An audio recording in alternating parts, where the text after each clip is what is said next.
Ok, bonjour à tous, bienvenue pour cette nouvelle journée de jeûne qui commence. J'espère que vous allez bien et que vous passez du temps de qualité avec le Seigneur. Aujourd'hui, on va voir le chapitre de Jean, le 12e chapitre. C'est un chapitre particulier. Dans la vie de Jésus, Jésus va commencer à finir son ministère public et se diriger progressivement vers la croix. Et avant de se rendre à la croix, il va se rendre à Béthanie, dans la maison de Marthe et de Marie. Et c'est le passage que j'aimerais prendre avec vous aujourd'hui.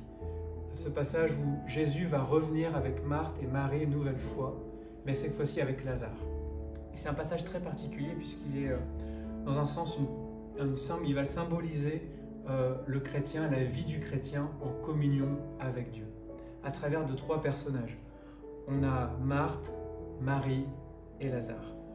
La Bible nous dit, 6 jours avant la Pâque, Jésus se rendit en Béthanie, où vivait Lazare, l'homme qu'il avait ramené d'entre les morts. Là, on lui offrit un repas, servi par Marthe. Lazare était l'un de ceux qui se trouvaient à table avec Jésus. Marie prit alors un demi-litre de parfum très cher, fait de nard pur, et le répandit sur les pieds de Jésus, puis elle les essuya avec ses cheveux. Toute la maison se remplit de l'odeur du parfum. C'est un passage très particulier, puisqu'on a trois personnages, Lazare, Marthe et Marie, qui vont symboliser trois aspects, trois personnalités, trois caractéristiques de la foi d'un chrétien. La première caractéristique, c'est celle de Marthe. Marthe qui, une première fois, était avec Jésus et s'était affairée à vouloir préparer le repas. Dans cet épisode-là, nous voyons que Marthe a changé de comportement. Elle est en train de simplement servir le Seigneur, sans vouloir prendre la place de l'autre.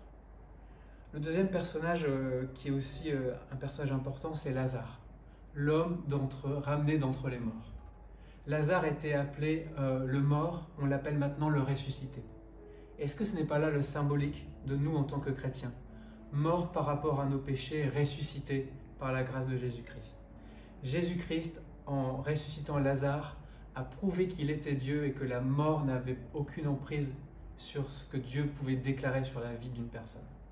Si Marthe était la personne qui symbolisait le service, Lazare, lui, est simplement avec Jésus en communion. Lazare symbolise la communion. La troisième personne, et c'est la dernière personne de l'entourage de Jésus, c'est Marie. Marie était déjà une première fois en Luc.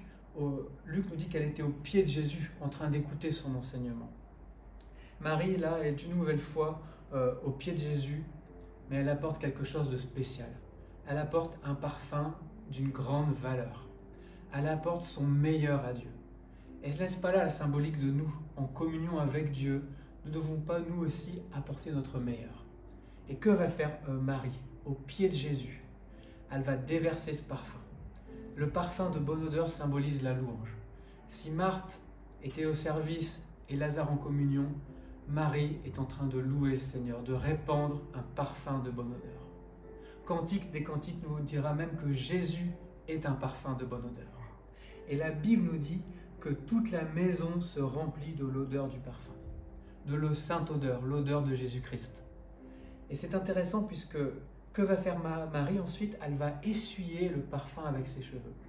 Et j'aime beaucoup ce passage. Puisque à l'époque, les femmes n'avaient pas le droit de se découvrir, n'avaient pas le droit de retirer leur chevelure. Paul dira en 1 Corinthiens que la chevelure d'une femme, c'est sa gloire. Mais que fait Marie avec sa chevelure, sa gloire? Devant tout le monde et contre toute attente, elle retire ses cheveux et elle essuie les pieds de Jésus. Elle utilise sa gloire, non pas pour soi-même, mais pour glorifier Jésus, au pied du Maître. Et toute cette scène symbolise tout simplement la communion, le service et la louange. À travers ce passage, Jésus veut nous montrer trois caractéristiques d'une foi ancrée en Jésus-Christ. On ne peut pas être venu à Jésus-Christ sans servir. On ne peut pas être à Jésus-Christ sans louer. On ne peut pas être en Jésus-Christ sans être en communion avec lui et avec les autres. Alors la bonne nouvelle, c'est qu'il y a plein de façons de servir. Si vous, parents, vous m'écoutez et vous éduquez vos enfants dans la foi, vous êtes en train de servir le Seigneur. Si vous, les étudiants, vous êtes en train de travailler, de faire votre part pour réussir vos examens, vous êtes en train de servir le Seigneur. On peut servir le Seigneur d'une multitude de façons et au-delà des murs de l'Église. La foi possède ces trois caractéristiques.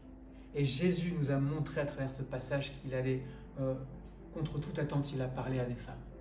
Il a allé à l'encontre de toutes les conventions qu'il pouvait y avoir à l'époque. Quelle grâce nous avons en Jésus-Christ. Je vous invite maintenant à courber vos têtes et on va simplement prendre un moment de prière pour remercier le Seigneur pour la grâce qu'il nous a fait d'être plus fort que la mort et la grâce que nous avons d'être en communion. On va prier pour que nous puissions lui donner notre meilleur, comme Marie a donné son meilleur à Dieu, et que nous puissions aussi développer un cœur pour le service. Nous sommes sauvés pour servir, pour le servir. Saint-Esprit, merci. Merci pour la grâce que tu nous fais de pouvoir jeûner, de pouvoir rechercher ta face pour notre Église, pour nous-mêmes individuellement, mais aussi en tant que corps de Christ. Seigneur, je veux te prier pour cette journée de jeûne, pour que tu puisses te révéler à chacun. Que ce soit à travers un chant, à travers ta parole, que chacun puisse être sensible à ton Saint-Esprit. Seigneur, aide-nous à être des Lazare, Seigneur, à être des hommes morts par rapport au péché et voulant vivre pour toi. Une vie pour toi, Seigneur. Aide-nous à être, Seigneur, aussi des maris. Nous voulons te donner notre meilleur, Seigneur, car tu es digne de notre meilleur. Seigneur, nous voulons aussi, Seigneur, te servir comme Marthe, Seigneur, être à notre place et Seigneur, vraiment te laisser toute la place dans la maison, Seigneur, au nom de Jésus. Seigneur, je te prie pour notre Église, que tu puisses la bénir, que ce jeûne puisse être un temps aussi, Seigneur, de qualité, un temps de proximité avec ton cœur, Père, au nom de Jésus. Merci, Seigneur, je te remets toutes choses entre tes mains et Seigneur, j'ai hâte de voir ce que tu as prévu pour notre Église cette année, que ce soit une année de victoire, une année où nous allons nous attendre à toi et où tu vas nous surprendre, Seigneur, dans le nom de Jésus. Merci, Seigneur. Dans ton nom, j'ai prié. Amen. Amen. Soyez bénis.